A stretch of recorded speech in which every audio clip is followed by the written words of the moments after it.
Good evening, Ian Henderson with ABC News. Tears were shed in federal parliament today for the victims of this summer's natural disasters.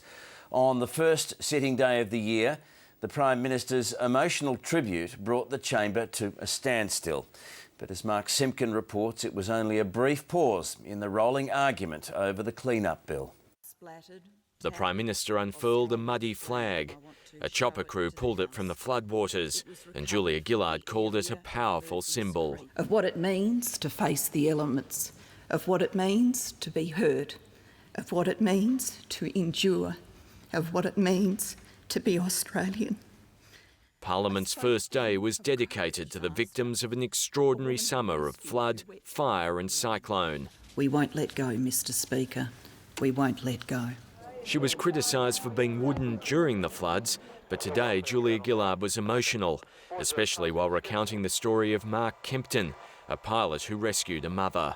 In a media report, Mark said, "I looked over my shoulder and I saw her sitting on the floor of the aircraft and she was devastated. It was heartbreaking." What Mark was witnessing was a young pregnant mother who just seconds before the chopper had arrived had had her young child wrenched from her weary arms by the floodwaters.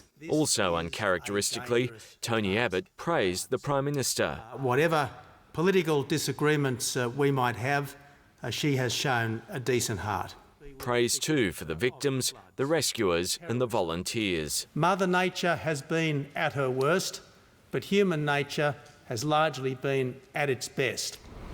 The MP from the devastated Lockyer Valley listed some of the people killed in his electorate.